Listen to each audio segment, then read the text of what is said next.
ಎಲ್ರಿಗೂ ನಮಸ್ಕಾರ.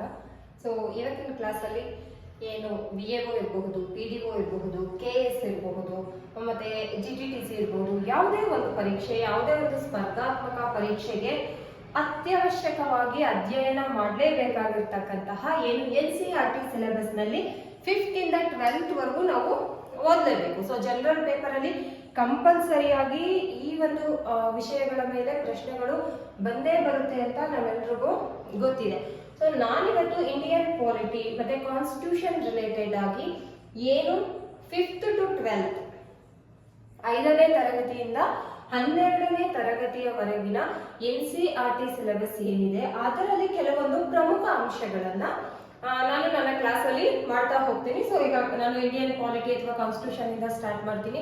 So constitution ಇರಬಹುದು, ಎಕನಾಮಿಕ್ಸ್ ಇರಬಹುದು, ಹಾಗೇನೆ ಸೈನ್ಸ್ ಇರಬಹುದು, ಮತ್ತೆ ಹಿಸ್ಟ್ರಿ, ಜಿಯೋಗ್ರಫಿ. ಸೊ ಇದು 5 ಸಬ್ಜೆಕ್ಟ್ಸ್ ಅನ್ನ ಆಲ್ಮೋಸ್ಟ್ ಒಂದು 1 ಮಂತ್ ಅಲ್ಲಿ ಮುಗಿಸುವಂತಹ ಪ್ರಯತ್ನ ಏನು 5th ಇಂದ 12th ಸೆಕೆಂಡ್ PU ವರೆಗೆ 5ರಿಂದ 12ನೇ ತರಗತಿಯವರೆಗೆ ಇರ್ತಕ್ಕಂತಹದನ್ನ ಸೊ ಒಂದೊಂದು ವಿಡಿಯೋದಲ್ಲಿ ಅದು ಎಲ್ಲ ಹೇಗಿರುತ್ತೆ ಅಂತ ಹೇಳಿ ನೋಡ್ತಾ ಹೋಗೋಣ. ಮುಂದಿನ ಕ್ಲಾಸ್ಗಳಲ್ಲಿ ನನ್ನ ಕ್ಲಾಸ್ ನಿಮ್ಗೆ ಇಷ್ಟ ಆಯ್ತು ಅಂತಂದ್ರೆ ನೀವು ಸಬ್ಸ್ಕ್ರೈಬ್ ಮಾಡ್ಕೊಬಹುದು. ಹಾಗೆ ಅತಿ ಪ್ರಮುಖವಾದಂತಹದ್ದು ನಾನು 2-3 ಏನು ಬೇರೆ ಬೇರೆ ಮೆಟೀರಿಯಲ್ಸ್ ಗಳನ್ನ ಹುಡುಕಿ ಅದರ ರಿಲೇಟೆಡ್ ಆಗಿ ಬೇರೆ ಏನು ನ್ಯಾಷನಲ್ ಅಥವಾ ಇಂಟರ್ನ್ಯಾಷನಲ್ ಕರೆಂಟ್ ಅಫೇರ್ಸ್ ಬಗ್ಗೆ ಇರಬಹುದು ಅವುಗಳನ್ನು ಕೂಡ ಹಾಕ್ತಕ್ಕಂತಹ ಪ್ರಯತ್ನವನ್ನ ಮಾಡ್ತೀನಿ. ಇವತ್ತು ಪ್ರಮುಖವಾಗಿ ರಾಷ್ಟ್ರ, ನಾವೆಲ್ಲರೂ ಭಾರತೀಯರು ಭಾರತದಲ್ಲಿ ವಾಸವನ್ನ ಮಾಡ್ತಾ ಇದ್ದೀವಿ, ಹೌದಲ್ವಾ? ಸೊ ಹಾಗಾಗಿ ನಮ್ಮ ರಾಷ್ಟ್ರದ ಬಗ್ಗೆ ಸಂಪೂರ್ಣ ಮಾಹಿತಿಯನ್ನ ತಿಳ್ಕೊಳ್ಳುವಂತಹ ಪ್ರಯತ್ನವನ್ನ ಮಾಡೋಣ. ಸೊ ಇದು ಕೂಡ ಏನು 5th ಇಂದ 12th ವರೆಗೆ ಇರ್ತಕ್ಕಂತಹ NCERT ಪುಸ್ತಕದಲ್ಲಿ ಇರ್ತಕ್ಕಂತಹ ಮಾಹಿತಿಯನ್ನ ತಂದು ನಾನು ನಿಮಗೆ ಒದಗಿಸ್ತಕ್ಕಂತಹ ಒಂದು ಕೆಲಸವನ್ನ ಮಾಡ್ತೀನಿ. ಸೊ ಇವತ್ತಿನ ಕ್ಲಾಸ್ನ ಟೈಮ್ ವೇಸ್ಟ್ ಮಾಡದಲ್ಲೇ ಶುರು ಮಾಡಿಬಿಡೋಣ. ಫಸ್ಟ್ ನಾನು ತಗೋತಾ ಇರೋ ಟಾಪಿಕ್ ಬಂದ್ಬಿಟ್ಟು ರಾಷ್ಟ್ರಗೀತೆ. ಸೊ ರಾಷ್ಟ್ರಗೀತೆ ಅಂತಂದ್ರೆ ಯಾವುದನ್ನ ನಾವು ನೋಡ್ತಾ ಇದ್ದೀವಿ, ಯಾಕೆ ಸಾಮಾನ್ಯವಾಗಿ ಪ್ರತಿಯೊಂದು ದೇಶ ಕೂಡ ಏನು ತನ್ನದೇ ಆದಂತಹ ಒಂದು ರಾಷ್ಟ್ರಗೀತೆಯನ್ನ ಹೊಂದಿರುತ್ತೆ. ಯಾಕೆ ಹೊಂದಿರುತ್ತೆ? ತನ್ನ ಇಡೀ ರಾಷ್ಟ್ರವನ್ನ ಅದು ಪ್ರತಿಬಿಂಬಿಸುವ ಉದ್ದೇಶದಿಂದ ಅದನ್ನ ತಿಳಿಸ್ಲಿಕ್ಕೆ. ಹಾಗೆ ಈ ಒಂದು ರಾಷ್ಟ್ರಗೀತೆ ಇರಬಹುದು, ರಾಷ್ಟ್ರ ಧ್ವಜ ಇರಬಹುದು, ಹಾಗೆ ರಾಷ್ಟ್ರ ಪ್ರಾಣಿ, ರಾಷ್ಟ್ರ ಪಕ್ಷಿ, ರಾಷ್ಟ್ರೀಯ ಪಕ್ಷಿ, ರಾಷ್ಟ್ರೀಯ ಲಾಂಛನ, ಈ ರೀತಿಯಾಗಿ ಕೆಲವೊಂದು ಅಂಶಗಳನ್ನ ಹೊಂದಿರ್ತೀವಿ. ಯಾಕೆ ಅಂತಂದ್ರೆ ಅದು ಭಾವೈಕ್ಯತೆಯನ್ನ ಮೂಡಿಸುವ ಉದ್ದೇಶದಿಂದ. ಸೊ ನಾವು ರಾಷ್ಟ್ರಗೀತೆ ಬಗ್ಗೆ ಇವತ್ತಿನ ಕ್ಲಾಸ್ ಅಲ್ಲಿ ತಿಳ್ಕೊಳ್ಳೋಣ. ಹಾಗೆ ಮುಂದೆ ರಾಷ್ಟ್ರ ಧ್ವಜ ಇರಬಹುದು, ರಾಷ್ಟ್ರೀಯ ಪ್ರಾಣಿ, ಪಕ್ಷಿ, ಇವೆಲ್ಲದ್ರ ಬಗ್ಗೆನೂ ತಿಳ್ಕೊಳ್ತಾ ಹೋಗೋಣ. ಇದಿಷ್ಟು ಇವತ್ತಿನ ಕ್ಲಾಸ್ ಅಲ್ಲಿ ನಿಮಗೆ ಇರುತ್ತೆ. ಸೊ ರಾಷ್ಟ್ರಗೀತೆ ಅಂದ ತಕ್ಷಣ ಯಾವುದು ರಾಷ್ಟ್ರಗೀತೆ ನಮ್ಮ ರಾಷ್ಟ್ರದಲ್ಲಿ ಆಡ್ತಾ ಇರೋದು? ಸೊ ಜನಗಣಮನ ಅನ್ನೋದು ನಮ್ಮೆಲ್ರಿಗೂ ಗೊತ್ತಿದೆ. ಯಾರು ಬರೆದ್ರು? ರವೀಂದ್ರನಾಥ ಟ್ಯಾಗೂರ್ ರವರು ಬರೆದಿರ್ತಕ್ಕಂತಹದ್ದು. ರವೀಂದ್ರನಾಥ ಟ್ಯಾಗೂರ್ ರವರು ಬರೆದಿದ್ದಾರೆ, ಇದು ನಮಗೆ ಗೊತ್ತು. ಸೊ ಹಾಗಾದ್ರೆ ಯಾವ ಭಾಷೆಯಲ್ಲಿ ಬರೆದ್ರು ರವೀಂದ್ರನಾಥ ಟ್ಯಾಗೂರ್ ರವರು ಇದನ್ನ ಅಂತ ಹೇಳಿದ್ರೆ ಬಂಗಾಳಿ ಭಾಷೆಯಲ್ಲಿ ಬರೀತಾರೆ. ಹಾಗಾದ್ರೆ ಇದನ್ನ ನಾವು ಬಂಗಾಳಿಲ ಹಾಡ್ತಾ ಇದೀವ ರಾಷ್ಟ್ರಗೀತೆನ? ಇಲ್ಲ, ಈ ಬಂಗಾಳಿಯನ್ನ ಟ್ರಾನ್ಸ್ಲೇಟ್ ಮಾಡಿರ್ತಕ್ಕಂತಹ ಹಿಂದಿ ಭಾಷೆಯಲ್ಲಿ ಇರ್ತಕ್ಕಂತಹದನ್ನ ನಾವು ಇವತ್ತು ನಮ್ಮ ರಾಷ್ಟ್ರದ ರಾಷ್ಟ್ರಗೀತೆಯನ್ನಾಗಿ ನಾವು ಅಳವಡಿಸಿಕೊಂಡಿದ್ದೀವಿ. ಈ ಒಂದು ರಾಷ್ಟ್ರಗೀತೆ ಹಾಗಾದ್ರೆ ಎಷ್ಟು ಇದೆ ಅಂತ ಹೇಳಿದ್ರೆ 5 ವೃತ್ತ ಅಥವಾ 5 ಖಂಡಿಕೆಗಳಲ್ಲಿ ರವೀಂದ್ರನಾಥ ಟ್ಯಾಗೂರ್ ರವರು ಬರ್ಕೊಟ್ಟಿದ್ದಾರೆ. ಆದ್ರೆ ನಾವು ಈ 5 ರಾಷ್ಟ್ರಗೀತೆಯಾಗಿ ಅಳವಡಿಸಿಕೊಂಡಿಲ್ಲ. ಅದರಲ್ಲಿ ಮೊದಲನೆಯ ವಂದನೆ ಅಥವಾ ಮೊದಲನೆಯ ಒಂದು ಖಂಡಿಕೆ, ಒಂದು ಪ್ಯಾರ ಅಥವಾ ವೃತ್ತ ಅಂತ ನಾವೇನ್ ಹೇಳ್ತೀವಲ್ಲ, ಅದಷ್ಟನ್ನ ಮಾತ್ರ ನಾವು ನಮ್ಮ ಭಾರತದ ರಾಷ್ಟ್ರಗೀತೆಯಾಗಿ ಅಳವಡಿಸಿಕೊಂಡು ಹಾಡ್ಕೊಂಡು ಬಂದಿದ್ದೀವಿ. ಹಾಗಾದ್ರೆ ಎಷ್ಟು ಸಾಲುಗಳಿದೆ ನಮ್ಮ ರಾಷ್ಟ್ರಗೀತೆನಲ್ಲಿ? 5 ಖಂಡಿಕೆ ಇದೆ. 5ರಲ್ಲಿ ಮೊದಲನೆಯದನ್ನ ನಾವು ಅಳವಡಿಸಿಕೊಂಡಿದ್ದೀವಿ. ಆ ಮೊದಲನೆಯ ಖಂಡಿಕೆಯಲ್ಲಿ ನಮ್ಮ ರಾಷ್ಟ್ರಗೀತೆಯಲ್ಲಿ ಇರ್ತಕ್ಕಂತಹದ್ದು 13 ಸಾಲುಗಳು. 13 ಸಾಲುಗಳನ್ನ ಒಳಗೊಂಡಂತಹ ರಾಷ್ಟ್ರಗೀತೆಯನ್ನ ನಾವು ಹಾಡ್ತಾ ಇದ್ದೀವಿ. ಹಾಗಾದ್ರೆ ಎಷ್ಟು ಟೈಮ್ ಅಲ್ಲಿ ನಾವು ಇದನ್ನ ಹಾಡ್ತೀವಿ ಅಂತ ಹೇಳಿ ನೋಡಿದ್ರೆ, ಸೊ 52 ಸೆಕೆಂಡ್ಸ್ 52 ಸೆಕೆಂಡ್ಸ್ ಅನ್ನ ನಾವು ಈ ಒಂದು ರಾಷ್ಟ್ರಗೀತೆಯನ್ನ ಹಾಡ್ಲಿಕ್ಕೆ ಬಳಸ್ತೀವಿ. ಹೇಗಂದ್ರೆ ಹಾಗೆ ಆಡ್ಬೋದಾ ರಾಷ್ಟ್ರಗೀತೆಯನ್ನ? ಇಲ್ಲ. ಏನು, ಎದ್ದು ನಿಂತು ಪ್ರತಿಯೊಬ್ಬರು ಅದಕ್ಕೆ ಗೌರವವನ್ನ ಸೂಚಿಸಬೇಕು. ಶಿಸ್ತಿನಿಂದ ಸ್ಟ್ರೈಟ್ ಆಗಿ ನಿಂತುಕೊಂಡು ಈ ಒಂದು ರಾಷ್ಟ್ರಗೀತೆಯನ್ನ ಹಾಡಬೇಕಾಗುತ್ತೆ. ಸೊ ನಾವು ಪ್ರತಿಯೊಂದು ಶಾಲೆಗಳಲ್ಲಿ, ಕಾಲೇಜುಗಳಲ್ಲಿ, ಗವರ್ನಮೆಂಟ್ ಆಫೀಸಲ್ಲಿ ಎಲ್ಲ ಕಡೆ ಈ ಒಂದು ರಾಷ್ಟ್ರಗೀತೆಯನ್ನ ಹಾಡುವಂತಹ ಸಂದರ್ಭದಲ್ಲಿ ಈ ನಿಯಮಗಳನ್ನ ನಾವು ಪಾಲಿಸಬೇಕು. ನೆಕ್ಸ್ಟ್ ಹಾಗಾದ್ರೆ ಯಾವಾಗ ಈ ಒಂದು ರಾಷ್ಟ್ರಗೀತೆಯನ್ನ ನಾವು ಅಂಗೀಕರಿಸಿದ್ವಿ ಅಂತ ಹೇಳಿ ನಾವು ನೋಡೋದಾದ್ರೆ January 14,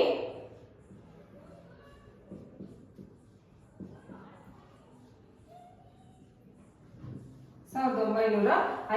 ಸಾರಿ, January 24th ಏನು 1950ರಂದು ಈ ಒಂದು ರಾಷ್ಟ್ರಗೀತೆಯನ್ನ ನಾವು ಅಂಗೀಕರಿಸಿದ್ವಿ. ಅದೇ January 26 ಏನು ಸಂವಿಧಾನವನ್ನ ಜಾರಿಗೆ ತಂದಂತದ್ದು. ಸೊ ಈ ಒಂದು January 24, 1950ರಂದು ನಾವು ನಮ್ಮ ರಾಷ್ಟ್ರಗೀತೆಯನ್ನ ಅಂಗೀಕರಿಸಿಕೊಂಡಿದೀವಿ ಅಂತ ಹೇಳಿ ನಾವು ನೋಡ್ತೀವಿ. ಹಾಗಾದ್ರೆ ಈ ಒಂದು ರಾಷ್ಟ್ರಗೀತೆ ಯಾವ ರಾಗದಲ್ಲಿ ಇದೆ? ರವೀಂದ್ರನಾಥ ಟ್ಯಾಗೋರ್ ಅವರು ಬರೆದ್ರು ಬಂಗಾಳಿ ಭಾಷೆಯಲ್ಲಿ, ಅದನ್ನ ನಾವು ಹಿಂದಿಯಲ್ಲಿ ಹಾಡ್ತೀವಿ ಅಥವಾ ಹಿಂದಿ ಟ್ರಾನ್ಸ್ಲೇಟೆಡ್ ವರ್ಷನ್ ಅನ್ನು ಹಾಡ್ತೀವಿ. ಇದು ಇರ್ತಕ್ಕಂತಹ ರಾಗ ಮಲ್ಲಾರ. ಈ ಒಂದು ಮಲ್ಲಾರ ರಾಗದಲ್ಲಿ ನಾವು ಈ ಒಂದು ರಾಷ್ಟ್ರಗೀತೆಯನ್ನ ಹಾಡ್ತೀವಿ. ಆ ಒಂದು ರಾಗದಲ್ಲಿ ಇದೆ ಅಂತ ನಾವು ನೋಡ್ತೀವಿ. ಹಾಗಾದ್ರೆ ಮೊದಲನೇ ಬಾರಿಗೆ ಯಾವಾಗ ಈ ಒಂದು ರಾಷ್ಟ್ರಗೀತೆಯನ್ನ ಹಾಡಿದ್ವಿ ಅಂತ ಹೇಳಿ ನಾವು ನೋಡೋದಾದ್ರೆ ಡಿಸೆಂಬರ್ 27, 1911 ಡಿಸೆಂಬರ್ 27ರಂದು ಪ್ರಥಮ ಬಾರಿಗೆ ರಾಷ್ಟ್ರಗೀತೆಯನ್ನ ಹಾಡಲಾಯಿತು. ಯಾರು ಹಾಡಿದ್ರು ಹಾಗಾದ್ರೆ ಈ ರಾಷ್ಟ್ರಗೀತೆಯನ್ನ? ರವೀಂದ್ರನಾಥ ಟಾಗೋರ್ ಇದಾರಲ್ಲ, ಇವರ ಅಕ್ಕನ ಮಗಳಾದಂತಹ ಸರಳಾದೇವಿಯನ್ನವರು ಹಾಡ್ತಾರೆ ಮೊದಲ ಬಾರಿಗೆ. ಎಲ್ಲಿ ಹಾಡ್ತಾರೆ? ಏನು ರಾಷ್ಟ್ರೀಯ ಒಂದು ಕಾಂಗ್ರೆಸ್ ಅಧಿವೇಶನದಲ್ಲಿ, ಕಲ್ಕತ್ತಾ ಕಾಂಗ್ರೆಸ್ ಅಧಿವೇಶನದಲ್ಲಿ ಹಾಡಲಾಗುತ್ತೆ.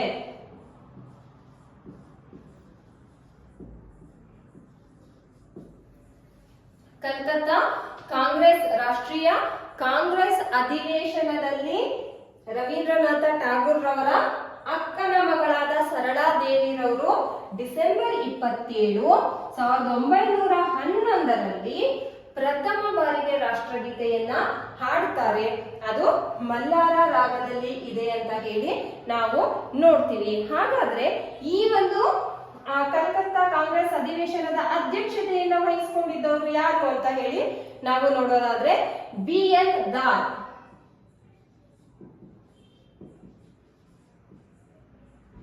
BN ದಾರ್ ರವರು ಈ ಒಂದು ಕಲ್ಕತ್ತಾ ಕಾಂಗ್ರೆಸ್ ಅಧಿವೇಶನದ ಅಧ್ಯಕ್ಷತೆಯನ್ನ ವಹಿಸಿಕೊಂಡಿರ್ತಾರೆ. ನಮ್ಮ ಈ ರಾಷ್ಟ್ರಗೀತೆಯನ್ನ ಇಂಗ್ಲಿಷಿಗೆ ಭಾಷಾಂತರಿಸಿದವರು ಯಾರು ಅಂತ ಹೇಳಿ ನಾವು ನೋಡಿದ್ರೆ ಮಾರ್ಗರೆಟ್ ರಸ್ಸಿನ್.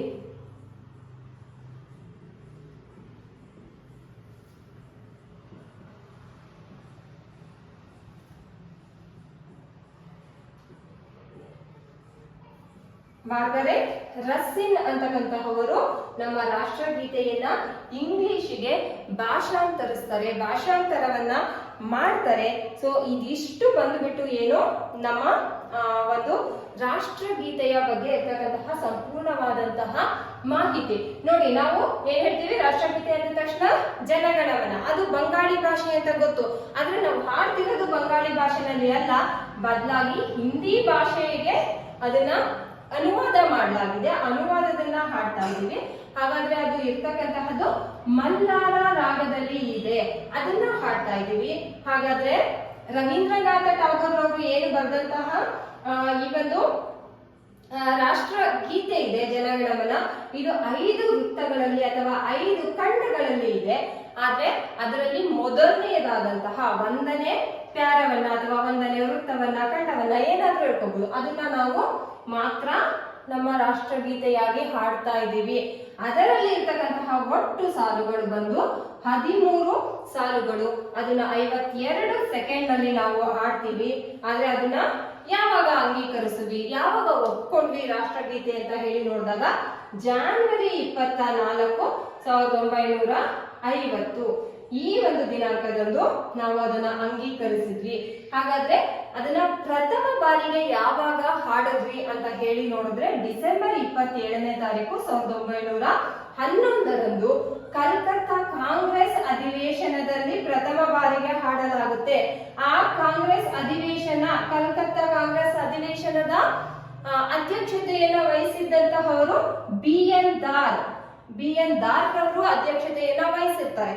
ಈ ಅಧಿವೇಶನದಲ್ಲಿ ಹಾಡಲಾಗುತ್ತೆ. ಯಾರು ಹಾಡ್ತಾರೆ ಅಂದ್ರೆ ಅಗೇನ್ ರವೀಂದ್ರನಾಥ ಟಾಗೋರ್ ರವರ ಅಕ್ಕನ ಮಗಳಾದ ಸರಳಾದೇವಿ ಇವರು ಈ ಒಂದು ರಾಷ್ಟ್ರಗೀತೆಯನ್ನ ಪ್ರಥಮ ಬಾರಿಗೆ ಹಾಡ್ತಾರೆ. ಈ ರಾಷ್ಟ್ರಗೀತೆಯನ್ನ ಇಂಗ್ಲಿಷ್ಗೆ ಟ್ರಾನ್ಸ್ಲೇಟ್ ಮಾಡಿದವರು, ಅನುವಾದ ಮಾಡಿದಂತಹವರು ಈ ಮಾರ್ಗರೆಟ್ ರಸ್ಕಿನ್ ಅಂತ ಹೇಳಿ ನಾವು ನೋಡ್ತೀವಿ. ಸೊ ಇದಿಷ್ಟು ಬಂದ್ಬಿಟ್ಟು ಏನು ನಮ್ಮ ರಾಷ್ಟ್ರಗೀತೆಗೆ ಸಂಬಂಧಿಸಿದಂತಹ ಒಂದು ಸಂಪೂರ್ಣವಾದಂತಹ ಮಾಹಿತಿ ಅಂತ ಹೇಳ್ಬೋದು. ಇನ್ನು ರವೀಂದ್ರನಾಥ ಟಾಗೋರ್ ಇವರಿಗೆ ಏನು ಒಂದು ಪ್ರಶಸ್ತಿ ಕೂಡ ದೊರಕತಕ್ಕಂತಹದನ್ನ ನಾವು ನೋಡ್ತೀವಿ. ಯಾವ ಪ್ರಶಸ್ತಿ ದೊರಕಿದೆ ಅಂತ ಹೇಳಿದ್ರೆ ನೊಬೆಲ್ ಪ್ರಶಸ್ತಿ ದೊರಕಿದೆ. ಯಾವ ಕೃತಿಗೆ ಅಂತ ಹೇಳಿದ್ರೆ ಗೀತಾಂಜಲಿ. ರವೀಂದ್ರನಾಥ ಟಾಗೋರ್ ರವರ ಗೀತಾಂಜಲಿ ಎಂಬ ಕೃತಿಗೆ ನೊಬೆಲ್ ಪ್ರಶಸ್ತಿ ಕೂಡ ದೊರಕಿದೆ. ಯಾವಾಗ ಅಂತ ಹೇಳಿದ್ರೆ 1913ರಲ್ಲಿ 1913ರಲ್ಲಿ ರವೀಂದ್ರನಾಥ ಟಾಗೋರ್ ರವರ ಗೀತಾಂಜಲಿ ಕೃತಿಗೆ ಸಿಕ್ಕಿರ್ತಕ್ಕಂತಹದ್ದು. ಮತ್ತೊಂದು ರವೀಂದ್ರನಾಥ ಟಾಗೋರ್ ರವರ ಬಗ್ಗೆ ವಿಶೇಷವಾಗಿ ನೆನಪಿಟ್ಕೋಬೇಕಾಗಿರೋದು ಏನು ಅಂತಂದ್ರೆ ಇವರು ಕೇವಲ ನಮ್ಮ ಭಾರತ ದೇಶದ ರಾಷ್ಟ್ರಗೀತೆಯನ್ನ ಕೊಟ್ಟಿಲ್ಲ, ಏನು ಬಾಂಗ್ಲಾದೇಶದ ಒಂದು ರಾಷ್ಟ್ರಗೀತೆಯನ್ನ ಕೂಡ ಬರೆದು ಕೊಟ್ಟಂತಹವರು ರವೀಂದ್ರನಾಥ ಟಾಗೋರ್ ರವರು. ಸೊ ಆ ಒಂದು ರಾಷ್ಟ್ರಗೀತೆಯನ್ನ ನಾವು ಏನಂತ ಹೇಳಿ ನೋಡ್ತೀವಿ ಅಂತ ಹೇಳಿ ನೋಡಿದ್ರೆ ನಾವು ಅಮರ್ ಸೋನಾರ್ ಅಂತಕ್ಕಂತಹದ್ದು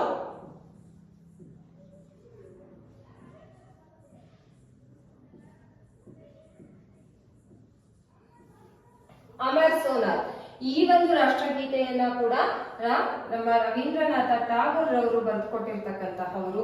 ಸೊ ಇದಿಷ್ಟು ಬಂದ್ಬಿಟ್ಟು ನಮ್ಮ ರಾಷ್ಟ್ರಗೀತೆ ಏನು ಇದೆ ಆ ರಾಷ್ಟ್ರಗೀತೆಗೆ ಸಂಬಂಧಿಸಿದಂತಹ ಒಂದು ಮಾಹಿತಿ. ಸೊ ಸಾಮಾನ್ಯವಾಗಿ ನಾವೇನ್ ಮಾಡ್ತೀವಿ, ಯಾವ್ದೋ ರಾಷ್ಟ್ರಗೀತೆ ಅಂದ ತಕ್ಷಣ ಜನಗಣಮನ ಅಥವಾ ಯಾರು ಬರೆದ್ರು ಏನು ಇದಿಷ್ಟು ನಮ್ಗೆ ಸಾಮಾನ್ಯವಾಗಿ ಗೊತ್ತಿರುತ್ತೆ. ಆದ್ರೆ ನಾವು ಕಾಂಪಿಟೇಟಿವ್ ಎಕ್ಸಾಮ್ ನ ಒಂದು ದೃಷ್ಟಿಯಿಂದ ನೋಡಿದಾಗ ನಾವು ಏನ್ ಮಾಡ್ಬೇಕು, ಈ ರೀತಿಯಾಗಿ ಸಂಪೂರ್ಣವಾದಂತಹ ಮಾಹಿತಿ ಏನಿರುತ್ತೆ ಆ ಸಂಪೂರ್ಣ ಮಾಹಿತಿಯನ್ನ ನಾವು ಅಧ್ಯಯನ ಮಾಡೋದು ಇಲ್ಲಿ ಅವಶ್ಯಕವಾಗಿದೆ.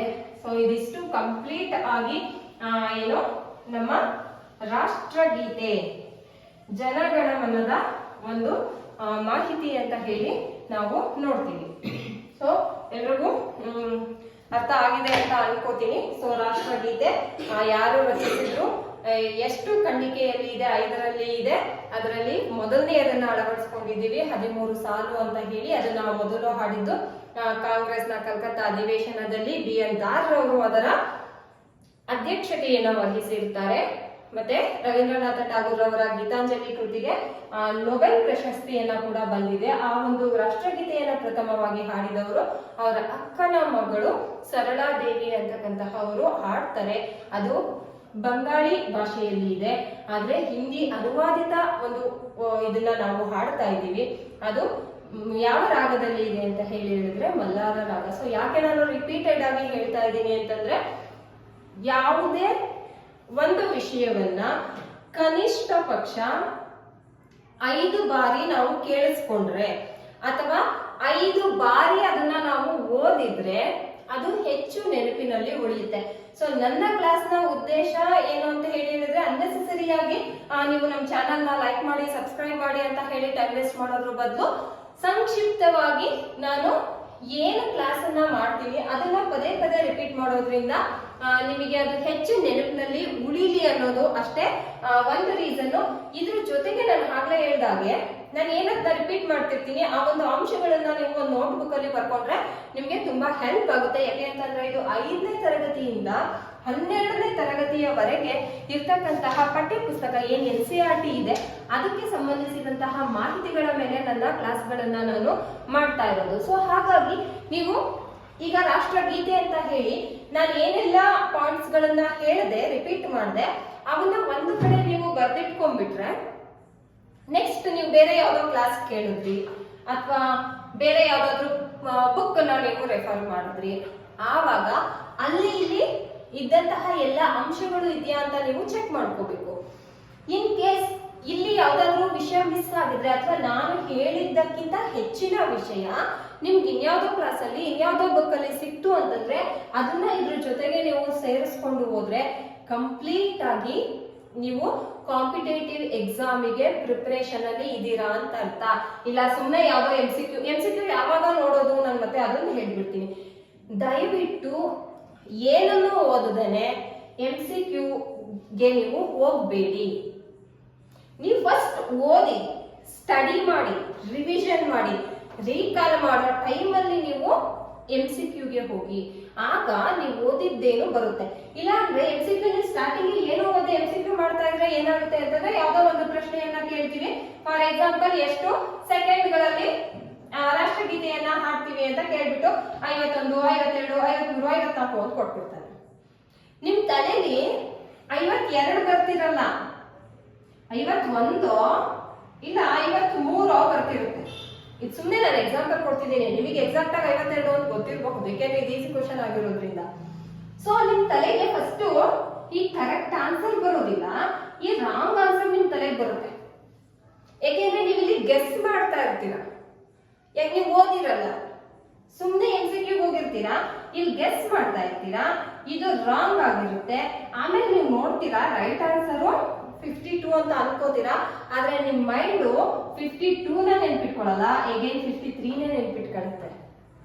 ಯಾಕಂದ್ರೆ ನಿಮ್ಮ ಗೆಸ್ ಅದು, ನಿಮ್ಮ ಯೋಚನೆ ಇದು ಜಸ್ಟ್ 10 ಸೆಕೆಂಡ್ ಅಲ್ಲಿ ಒಂದು ಕ್ವಶನ್ MCQ ನಲ್ಲಿ 1, 2, 3, 4 ಅಂತ ಹೇಳ್ಬಿಟ್ಟು ದಿಸ್ ಇಸ್ ರೈಟ್ ಆನ್ಸರ್ ಅಂದಿದ ತಕ್ಷಣ ನಿಮ್ಮ ಮನಸ್ಸು ಯಾವ್ದನ್ನ ಮತ್ತೆ ಎಕ್ಸಾಮ್ ಅಲ್ಲಿ ಸೇಮ್ ಕ್ವಶನ್ ಬಂದ್ರು ಕೂಡ ನೀವು ಆನ್ಸರ್ ಮಾಡಕ್ ಆಗಲ್ಲ. ಯಾಕೆ ಅಂತಂದ್ರೆ ನಿಮ್ ಮೈಂಡ್ ಇಲ್ಲಿ ರಾಂಗ್ ಆನ್ಸರ್ 53 ಕೊಟ್ಟಿರುತ್ತೆ, ಮತ್ತೆ ನೀವು ರೈಟ್ ಆನ್ಸರ್ 52 ಅಂತ ನೋಡಿರ್ತೀರಾ. ಅಲ್ಲಿಗೆ ನೀವು ಕನ್ಫ್ಯೂಸ್ ಆಗಿ ಮತ್ತೆ 51 ಅಂತನೋ 53 ಅಂತನೋ ಯಾವ್ದೋ ಒಂದು ರಾಂಗ್ ಆನ್ಸರ್ ಹಾಕೋ ಚಾನ್ಸಸ್ ಜಾಸ್ತಿ ಇರುತ್ತೆ. ಅದಕ್ಕೆ ನಾನು ಹೇಳ್ತಾ ಇದ್ದೀನಿ, ಯಾವುದೇ ಕಾರಣಕ್ಕೂ ಕಾನ್ಸೆಪ್ಟ್ ನ ಓದದೆ, ಕಾನ್ಸೆಪ್ಟ್ ಓದಕ್ಕಾಗ್ಲಿಲ್ಲ ಅಂತಂದ್ರೆ ಅಟ್ಲೀಸ್ಟ್ ನೀವು 1 ಲೈನ್ ಆನ್ಸರ್ಸ್ ಗಳನ್ನ ಓದಿ. ದಯವಿಟ್ಟು MCQ ನಲ್ಲಿ ಓದ್ಕೋತೀನಿ ಅಂದ್ರೆ ಖಂಡಿತ ತುಂಬಾ ಹೆಚ್ಚು ತಪ್ಪು ಆನ್ಸರ್ ಕೊಡೋ ಸಾಧ್ಯತೆನೇ ಇರುತ್ತೆ ಅನ್ನೋದು ನನ್ನ ಅಭಿಪ್ರಾಯ, ನನ್ನ ಪ್ರಕಾರ. ಸೊ ಹಾಗಾಗಿ ನನ್ನ ಒಂದು ಸಜೆಷನ್ ಏನು ಅಂತಂದ್ರೆ ನೀವು 1 ಲೈನ್ ಕ್ವೆಶನ್ ಅಂಡ್ ಆನ್ಸರ್ಸ್ ನ ಓದಿ, ಅಥವಾ ಈ ರೀತಿಯಾಗಿ ರಾಷ್ಟ್ರಗೀತೆ ಅಂದ್ರೆ ಅದ್ರ ಬಗ್ಗೆ ಸಂಪೂರ್ಣ ಮಾಹಿತಿಯನ್ನ ತಿಳ್ಕೊಳ್ಳಿ. ಆಮೇಲೆ ಡೆಫಿನೆಟ್ಲಿ ನೀವು MCQ ಟ್ರೈ ಮಾಡಲೇಬೇಕು. ನಾನು ಹಂಗಂತ ಹೇಳ್ದೆ ಅಂದ್ಬಿಟ್ಟು ನೀವು ಆಮೇಲೆ ಇಲ್ಲ MCQ ಮಾಡ್ಲಿಲ್ಲ ಅಂದ್ರೆ ನಡೆಯುತ್ತೆ, ನೋ. ಯಾಕೆ ಅಂತಂದ್ರೆ ನಿಮ್ಗೆ ಎಷ್ಟು ಕನ್ಫ್ಯೂಷನ್ ಇರುತ್ತೆ, ಎಷ್ಟು ನಿಮ್ಮ ತಲೆಯಲ್ಲಿ ಇರುತ್ತೆ ಅನ್ನೋದನ್ನ ನೀವೇ ಅನಲೈಸ್ ಮಾಡ್ಕೋಬೇಕು. ಸೊ ಹಾಗಾಗಿ ನೀವು ನಂತರ MCQಗೆ ಹೋಗ್ಬೇಕು. ಸೊ ನಾನು ಈ ಒಂದು ವಿಡಿಯೋ ಆದ್ಮೇಲೆ ಈ ವಿಡಿಯೋದಲ್ಲಿ ಏನೆಲ್ಲ ಟಾಪಿಕ್ ಅನ್ನ ಕವರ್ ಮಾಡಿರ್ತೀನಿ ಅದರ MCQ ಅನ್ನ ನಾನು ಚಾನಲ್ ನಲ್ಲೇನೆ ಹಾಕಿರ್ತೀನಿ. ನೀವು ಅದನ್ನ ನೋಡ್ಕೊಂಡು ಅದರಲ್ಲಿ ಆನ್ಸರ್ ಮಾಡಿ, ವಿಡಿಯೋದಲ್ಲಿ ಎಷ್ಟು ಕಲ್ತ್ರಿ ಅಲ್ಲಿ ಎಷ್ಟು ಪ್ರಶ್ನೆಗೆ ಸರಿಯಾಗಿ ನೀವು ಉತ್ತರವನ್ನ ಹಾಕಿದೀರಾ ಅನ್ನೋದನ್ನ ಕೂಡ ನೀವು ನೀವೇ ಚೆಕ್ ಮಾಡ್ಕೋಬಹುದು. ಓಕೆ, ನೆಕ್ಸ್ಟ್ ಟಾಪಿಕ್ ಗೆ ಹೋಗ್ಬಿಡೋಣ. ಸೊ ರಾಷ್ಟ್ರಗೀತೆ ಆಯ್ತು. ನೆಕ್ಸ್ಟ್ ನಾವು ನಮ್ಮ ಭಾರತದ ರಾಷ್ಟ್ರಧ್ವಜ.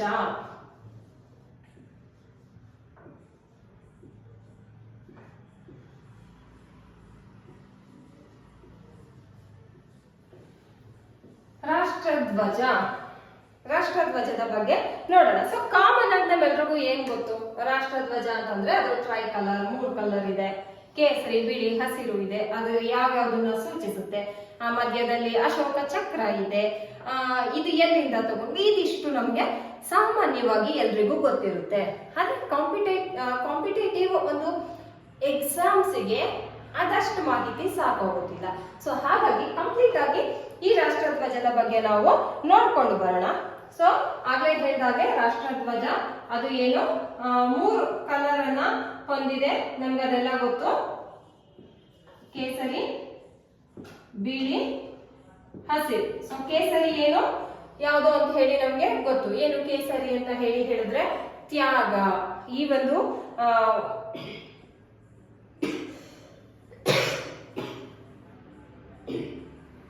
ತ್ಯಾಗದ ಒಂದು ಸಂಕೇತ ಅಂತ ಹೇಳಿ ನಾವು ನೋಡ್ತೀವಿ. ಇನ್ನು ಬಿಳಿ ಅಂತ ಹೇಳಿದ್ರೆ ಇದು ಶಾಂತಿಯ ಸಂಕೇತ.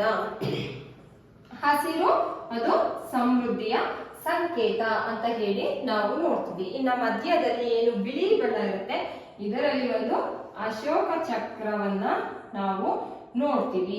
ಈ ಒಂದು ಚಕ್ರವನ್ನ ನಾವು ಏನ್ ನೋಡ್ತೀವಿ, ಇದರಲ್ಲಿ ಎಷ್ಟು ಕಡ್ಡಿಗಳಿದೆ ಅಂದ್ರೆ ಈ ರೀತಿಯಾದಂತಹ ಗೆರೆಗಳು ಅಥವಾ ಕಡ್ಡಿಗಳು ಅಂತ ನಾವೇನ್ ನೋಡ್ತೀವಿ ಅದು ಎಷ್ಟು ಇದೆ ಅಂತ ಹೇಳಿದ್ರೆ 24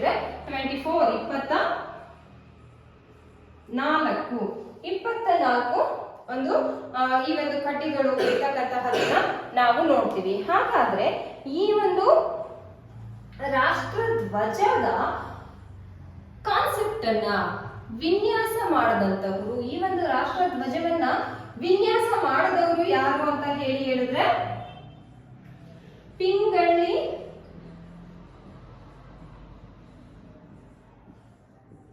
ವೆಂಕಯ್ಯ. ಇವರು ಪ್ರಥಮ ಬಾರಿಗೆ ನಮ್ಮ ರಾಷ್ಟ್ರಧ್ವಜದ ವಿನ್ಯಾಸವನ್ನ ಮಾಡಿದ್ರು. ಹಾಗಾದ್ರೆ ಇದರ ಅಳತೆ ಎಷ್ಟು, ಉದ್ದ ಅಗಲವನ್ನ ನಾವು ನೋಡೋದಾದ್ರೆ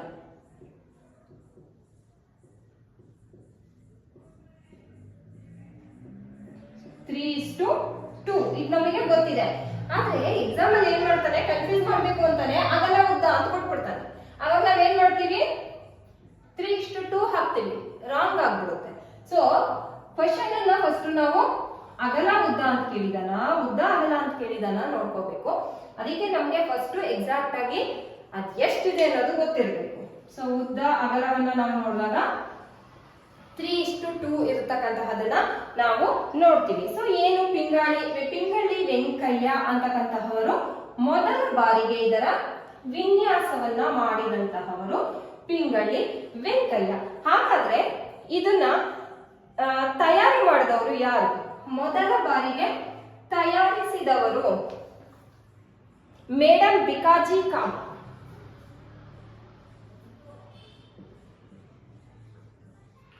ಮೇಡಮ್ ಬಿಕಾಜಿ ಕಾಮ. ಸೊ ಇವರು ಮೊದಲು ತಯಾರಿಸಿದವರು. ಇದೆರಡರಲ್ಲೂ ಕನ್ಫ್ಯೂಸ್ ಮಾಡ್ಕೋಬಾರ್ದು. ಮತ್ತೆ ವಿನ್ಯಾಸ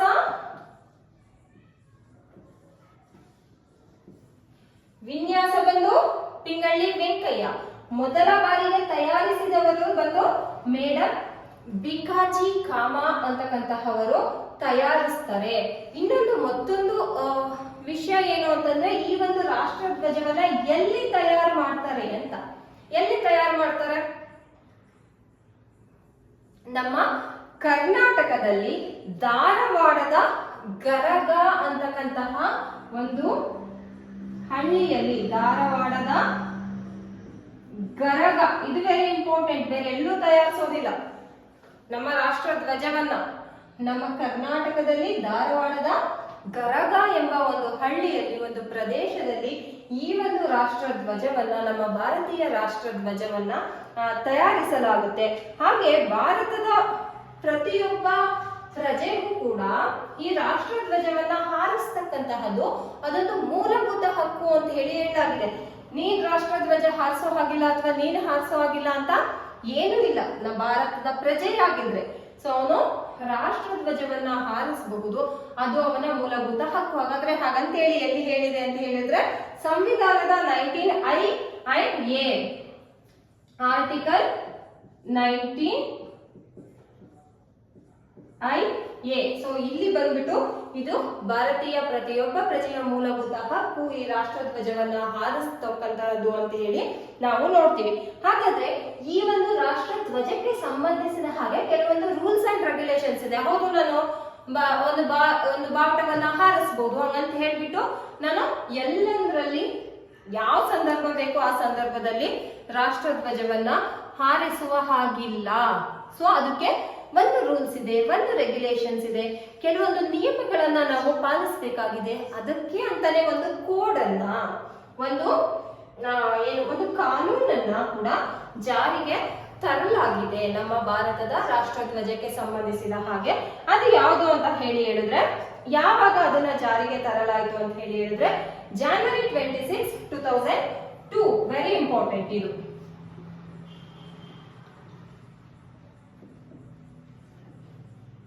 January 26,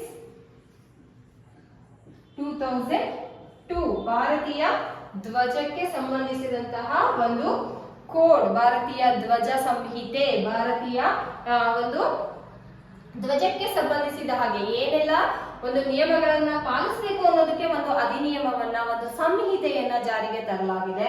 ಅದೇನೆ ಈ ಒಂದು January 26ರಲ್ಲಿ 2002ರಿಂದ ಇದು ಜಾರಿಯಲ್ಲಿ ಇದೆ. ಹಾಗಾದ್ರೆ ಯಾವಾಗ ಇದನ್ನ ಹಾರಿಸಬಹುದು ಅಥವಾ ಏನೆಲ್ಲ ಒಂದು ನಿಯಮಗಳನ್ನ ಪಾಲಿಸಬೇಕು ಈ ಕೋಡ್ನ ಪ್ರಕಾರ ಅಂತ ಹೇಳಿ ನಾವು ನೋಡೋಣ. ಸೊ ಫಸ್ಟ್ ಮೊದಲನೇದಾಗಿ ಧ್ವಜ ಯಾವಾಗಲೂ ಧ್ವಜದಲ್ಲಿ ಏನು ಕೇಸರಿ ಬಣ್ಣ ಮೇಲೆ ಬರಬೇಕು. ಧ್ವಜ ಹರಿದಿರಬಾರ್ದು, ಹಾಗೆ ಧ್ವಜ ಕೊಳಕಾಗಿ ಇರಬಾರ್ದು. ನೀಟಾಗಿ ಇರ್ತಕ್ಕಂತಹ, ಶುಭ್ರವಾಗಿ ಇರ್ತಕ್ಕಂತಹ ಧ್ವಜವನ್ನ ಮಾತ್ರ ನಾವು ಧ್ವಜಾರೋಹಣವನ್ನ ಮಾಡ್ಬೇಕು ಅಥವಾ ಧ್ವಜವನ್ನ ಹಾರಿಸ್ಬೇಕು ಅಂತ ಹೇಳಿ ಹೇಳ್ತಾರೆ. ಹಾಗೇನೆ ರಾಷ್ಟ್ರ ಧ್ವಜದ ಎತ್ತರಕ್ಕೆ ಇತರ ಯಾವ ಧ್ವಜವನ್ನು ಹಾರಿಸಬಾರ್ದು. ಸೊ ಮೊದಲನೇದು ಏನು, ಕೇಸರಿ ಬಣ್ಣ ಮೇಲ್ಗಡೆ ಇರಬೇಕು, ಧ್ವಜ ಹರಿದೋಗಿರ್ಬಾರ್ದು, ಕೊಳೆಯಾಗಿರ್ಬಾರ್ದು, ನೀಟಾಗಿರ್ಬೇಕು. ಇನ್ನೊಂದು, ಆ ರಾಷ್ಟ್ರ ಧ್ವಜದ ಎತ್ತರಕ್ಕೆ ಇತರ ಯಾವ ಧ್ವಜವನ್ನು ಹಾರಿಸಬಾರ್ದು. ಯಾಕೆಂದ್ರೆ ನಮ್ಮ ರಾಷ್ಟ್ರ ಧ್ವಜನೇ ಯಾವಾಗ್ಲೂ ಎತ್ತರದ ಸ್ಥಾನದಲ್ಲಿ ಇರಬೇಕು ಅನ್ನೋದನ್ನ ಕೂಡ ನಾವು ಈ ಕೋಡಲ್ಲಿ ನೋಡ್ತೀವಿ. ಹಾಗೆ ಸೂರ್ಯೋದಯದ ನಂತರ ಅಂದ್ರೆ ಬೆಳಗ್ಗೆ ಇದನ್ನ ಬೆಳಗ್ಗೆ ಹಾರಿಸ್ಬೇಕು. ಮತ್ತೆ ಸೂರ್ಯ ಉದಯಿಸುವುದಕ್ಕಿಂತ ಮುಂಚೆ ಅದನ್ನ ತೆಗೆದು ಇಡಬೇಕು, ಅದನ್ನ ಇಳಿಸಬೇಕು. ರಾತ್ರಿ ಎಲ್ಲ ರಾಷ್ಟ್ರ ಧ್ವಜವನ್ನ ಹಾರಿಸ್ಲಿಕ್ಕೆ ಅವಕಾಶ ಇಲ್ಲ. ಸೂರ್ಯ ಉದಯ ಆದ್ಮೇಲೆ ಧ್ವಜವನ್ನ ಹಾರಿಸ್ಬೇಕು. ಸೂರ್ಯಾಸ್ತ ಅದ ಮುಂಚೆ ಏನು ಅದನ್ನ ಇಳಿಸ್ಬಿಟ್ಟು ನೀಟಾಗಿ ಮಡಚಿಡ್ಬೇಕು. ಧ್ವಜನ ಹೆಂಗಂದ್ರಂಗ್ ಇಡೋದು ಅಲ್ಲ, ಅದನ್ನ ನೋಡಿ ನೀಟಾಗಿ ಕೂಡ ಮಡಚಿಡ್ಬೇಕು ಅಂತ ಹೇಳಿ January 26, 2002ರಲ್ಲಿ ಜಾರಿಗೆ ಬಂದಂತಹ ನಮ್ಮ ಭಾರತದ ರಾಷ್ಟ್ರ ಧ್ವಜ ಸಂಹಿತೆ ಅಥವಾ ಭಾರತದ ರಾಷ್ಟ್ರ ಧ್ವಜ ಕೋಡ್ ಏನಿದೆ ಅದರಲ್ಲಿ ಹೇಳಿರ್ತಕ್ಕಂತಹದ್ದು. ಹಾಗೆ ರಾಷ್ಟ್ರೀಯ ಶೋಕವನ್ನ ಆಚರಿಸುವ ಸಂದರ್ಭದಲ್ಲಿ ಸೊ ನಾವು ನೋಡ್ತೀವಿ, ಏನಾದ್ರೂ ಒಂದು ಶೋಕಾಚರಣೆಯನ್ನ ಆಚರಿಸುವಾಗ ಅಥವಾ ಕೆಲವೊಂದು ಸಂದಿಗ್ಧ ಪರಿಸ್ಥಿತಿಗಳು ಎದುರಾದಾಗ ಅಂತಹ ಸಂದರ್ಭಗಳಲ್ಲಿ ಧ್ವಜವನ್ನ ಅರ್ಧಕ್ಕೆ ಏರಿಸ್ತಕ್ಕಂತಹದ್ದು. ಸೊ ಆ ರೀತಿಯಾಗಿ ನಾವು ಮಾಡಬೇಕು ಅಂತ ಹೇಳಿ ಇರ್ತಾರೆ. ಹಾಗೆ ಇನ್ನೊಂದು ಪ್ರಮುಖವಾಗಿ ನಾವು ನೆನ್ಪಿಟ್ಕೋಬೇಕಾಗಿರೋದು, ಧ್ವಜವನ್ನ ಯಾವಾಗ್ಲೂ ಬಲಗೈ, ಏನು ಬಲಗೈಯಲ್ಲಿಯೇ ಹಿಡಿದು ನಡಿಬೇಕು. ಎಡಗೈಯಲ್ಲೆಲ್ಲ ಇಟ್ಕೊಂಡು ಓಡಾಡೋ ಹಂಗಿಲ್ಲ. See this is the rules and regulations according to the ನಮ್ಮ national flag code when it has came into force in January 26, 2002 according to that. ಅದರ ಪ್ರಕಾರವಾಗಿ ಬಲಗೈಯಲ್ಲಿ ಹಿಡಿದು ನಡಿಬೇಕು, ಎಡಗೈಯಲ್ಲಿ ಹಿಡಿದು ನಡಿಬಾರ್ದು. ಎಲ್ಲಾದ್ರೂ ಧ್ವಜವನ್ನ ನಾವು ತಗೊಂಡು ಹೋಗ್ಬೇಕು ಅಂದ್ರೆ ಹಾಗೆ we should not touch into the ground floor. ನಾವು ನೆಲಕ್ಕೆ ಅಥವಾ ಕೆಳಕ್ಕೆ ಮುಟ್ಟಿಸಬಾರ್ದು ಧ್ವಜವನ್ನ. ಆ ರೀತಿಯಾಗಿ ಧ್ವಜವನ್ನ ನಾವು ಕ್ಯಾರಿ ಮಾಡಬೇಕು, ಧ್ವಜವನ್ನ ಹಿಡ್ಕೋಬೇಕು. ಸೊ ಈ ರೀತಿಯಾಗಿ ಇರ್ತಕ್ಕಂತಹ ಕೆಲವೊಂದು ನಿಯಮಗಳನ್ನ ನಾವು ನಮ್ಮ ರಾಷ್ಟ್ರ ಧ್ವಜದಲ್ಲಿ ನಾವು ನೋಡ್ಬೇಕು. ಅದಷ್ಟೇ ಅಲ್ಲ, ಅದು ಏನು ಸಂಪೂರ್ಣವಾಗಿ ರೇಷ್ಮೆಯಿಂದ ಮಾಡಿರ್ತಕ್ಕಂತಹದ್ದಾಗಿರ್ಬೇಕು ಅಂತ ಕೂಡ ಇದೆ. ಹಾಗೆ ಆ ನೇಯ್ಗೆ ಅಥವಾ ಖಾದಿ ಫುಲ್ ಪ್ಯೂರ್ ಖಾದಿಯಲ್ಲಿ ಇರಬೇಕು ಅದು. ಹಾಗೆ ಆ ಖಾದಿ ಅಥವಾ ರೇಷ್ಮೆ ಎಳೆಗಳು ಏನಿರುತ್ತಲ್ಲ ಅದನ್ನು ಕೂಡ ಕೈಯಿಂದಲೇ ನೇಯ್ಗೆ ಮಾಡಿರ್ಬೇಕು. ಇದಿಷ್ಟು ಎಷ್ಟು ಗೌರವಯುತವಾಗಿ ನಮ್ಮ ರಾಷ್ಟ್ರ ಧ್ವಜವನ್ನ ತಯಾರು ಮಾಡಲಾಗುತ್ತೆ. ನಾವು ಇಂಡಿಪೆಂಡೆನ್ಸ್ ಡೇ ಅದು ಇದು ಬಂದ್ರೆ ಈ ಪ್ಲಾಸ್ಟಿಕ್ ಅದು ಇದು ಎಲ್ಲಂದ್ರಲ್ಲಿ ಬಿದ್ದಿರೋದನ್ನೆಲ್ಲ ನಾವು ನೋಡ್ತಾ ಇರ್ತೀವಿ. ಹಾಗೆ ನಮ್ಮ ಮಕ್ಳಿಗೂ ಕೊಡಿಸ್ತಾ ಇರ್ತೀವಿ, ಎಲ್ಲಂದ್ರಲ್ಲಿ ಬಿಸಾಕ್ತಾರೆ ಇಂಡಿಪೆಂಡೆನ್ಸ್ ಡೇ ಆದ್ಮೇಲೆ. ಏನೆಲ್ಲ ಒಂದು ನಿಯಮಗಳನ್ನ ನಾವು ನಮ್ಮ ರಾಷ್ಟ್ರ ಧ್ವಜದಲ್ಲಿ ಪಾಲಿಸ್ಬೇಕು ಅನ್ನೋದನ್ನ, ಇದಿಷ್ಟು ಬಂದ್ಬಿಟ್ಟು ನಮ್ಮ ರಾಷ್ಟ್ರ ಧ್ವಜದ ಒಂದು. ಆಮೇಲೆ ರಾಷ್ಟ್ರ ಧ್ವಜವನ್ನ ಅಳವಡಿಸಿಕೊಂಡಿದ್ದು ಅಂತ ಹೇಳಿದ. ಸೊ ಯಾವಾಗ ನಾವು ಇದನ್ನ ಅಳವಡಿಸಿಕೊಂಡ್ವಿ? ಹಾಗಾದ್ರೆ ಇದನ್ನ ನಾವು ಅಳವಡಿಸಿಕೊಂಡಿದ್ದು ಜುಲೈ 22, 1947.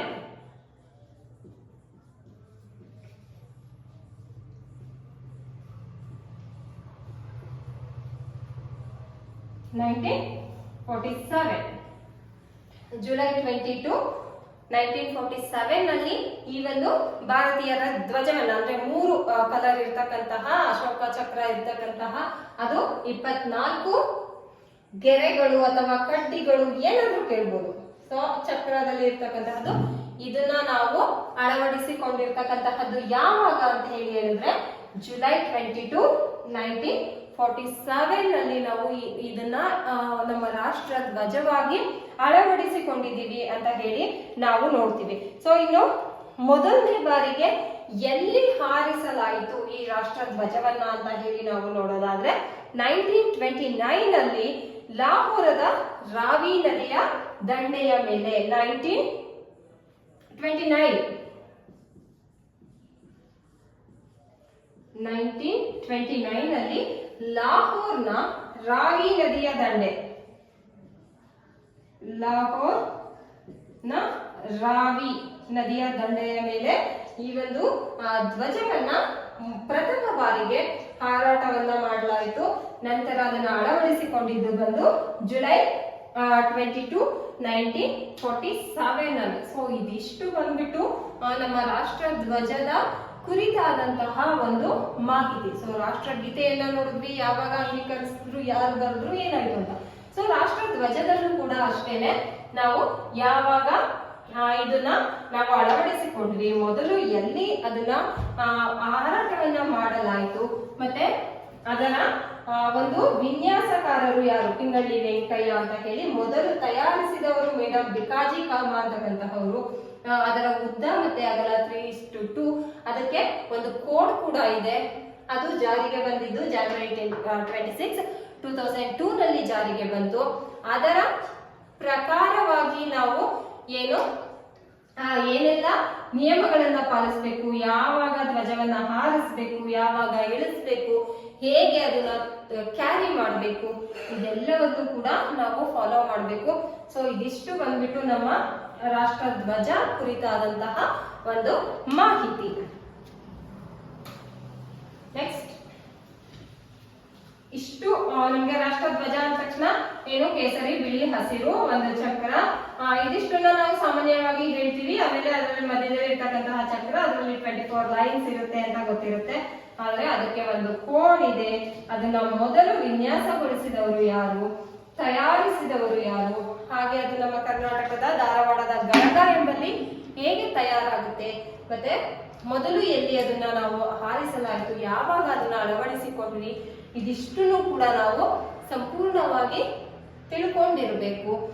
ಇದಿಷ್ಟು ಬಂದು ನಮ್ಮ ರಾಷ್ಟ್ರ ಧ್ವಜಕ್ಕೆ ಸಂಬಂಧಿಸಿದಂತಹ ಮಾಹಿತಿ. ಇನ್ನು ನಮ್ಮ ರಾಷ್ಟ್ರ ಲಾಂಛನ, ರಾಷ್ಟ್ರ ಲಾಂಛನ, ರಾಷ್ಟ್ರೀಯ ಪಕ್ಷಿ, ರಾಷ್ಟ್ರೀಯ ಪ್ರಾಣಿ, ಇದು ಮೂರನ್ನ ನೆಕ್ಸ್ಟ್ ವಿಡಿಯೋದಲ್ಲಿ ನೋಡೋಣ. ರಾಷ್ಟ್ರ ಗೀತೆ ಮತ್ತು ರಾಷ್ಟ್ರ ಧ್ವಜಕ್ಕೆ ಸಂಬಂಧಿಸಿದ ಹಾಗೆ ಕೆಲವೊಂದು MCQ ಕ್ವಶನ್ಸ್ ಅನ್ನ ಕೂಡ ನಾನು ವಿಡಿಯೋದಲ್ಲಿ ಹಾಕಿರ್ತೀನಿ. ಅದನ್ನ ನೋಡ್ಕೊಂಡು ನಿಮ್ಗೆ ಎಷ್ಟು ಅರ್ಥ ಆಯ್ತು ಅನ್ನೋದನ್ನ ನೋಡ್ಕೊಳ್ಳಿ. ಹಾಗೆ ಈ ರೀತಿಯಾದಂತಹ ಕ್ಲಾಸಸ್ ನಾನು ಈ ಒಂದು ತಿಂಗಳು ಏನು ಹೇಳ್ದಂತಹ ನಾನು ಆಗ್ಲೇ ಹೇಳಿದಾಗೆ ಸೈನ್ಸ್ ಇರ್ಬೋದು, ಎಕನಾಮಿಕ್ಸ್ ಇರ್ಬೋದು, ಇಂಡಿಯನ್ ಪಾಲಿಟಿ ಅಥವಾ ಕಾನ್ಸ್ಟಿಟ್ಯೂಷನ್ ಇರ್ಬಹುದು, ಹಿಸ್ಟ್ರಿ ಇರ್ಬೋದು, ಜಿಯೋಗ್ರಫಿ ಇರ್ಬೋದು, ಇದು NCERT ಮಾಹಿತಿಗಳನ್ನ ನಿಮಗೆ ಕೊಡುವಂತಹ ಪ್ರಯತ್ನವನ್ನ ನಾನು ಮಾಡ್ತೀನಿ. ಸೊ ಈ ರೀತಿಯಾದಂತಹ ಕ್ಲಾಸ್ ನಿಮ್ಗೆ ಬೇಕು ಅಂತ ಹೇಳಿ ಅನ್ಸಿದ್ರೆ ನೀವು ನಮ್ಮ ಚಾನಲ್ ಅನ್ನ ಸಬ್ಸ್ಕ್ರೈಬ್ ಮಾಡ್ಕೊಳ್ಳಿ. ಹಾಗೆ ಯಾರಾದ್ರೂ ಜುಡಿಷಿಯರಿ ಆಸ್ಪಿರೆಂಟ್ಸ್ ಇದ್ರೆ ದಯವಿಟ್ಟು ಗೀತಾಸ್ ಜುಡಿಷಿಯರಿ ಕೋಚಿಂಗ್ ಅನ್ನೋ ಯೂಟ್ಯೂಬ್ ಚಾನೆಲ್ ಇದೆ. ಅದು ಕಂಪ್ಲೀಟ್ ಆಗಿ ಸ್ಪೆಸಿಫಿಕ್ ಆಗಿ ಜುಡಿಷಿಯರಿ ಎಕ್ಸಾಮಿಗೆ ರಿಲೇಟೆಡ್ ಆದಂತಹ ಮಾಹಿತಿಗಳು ಮಾತ್ರ ಅದರಲ್ಲಿ ಲಭ್ಯ ಇರುತ್ತೆ. ಆ ಚಾನೆಲ್ ಅನ್ನ ಸಬ್ಸ್ಕ್ರೈಬ್ ಮಾಡ್ಕೊಳ್ಳಿ ಅಂತ ಹೇಳ್ತಾ ಇವತ್ತಿನ ಕ್ಲಾಸ್ ನ ಮುಗಿಸೋಣ. Thank you so much.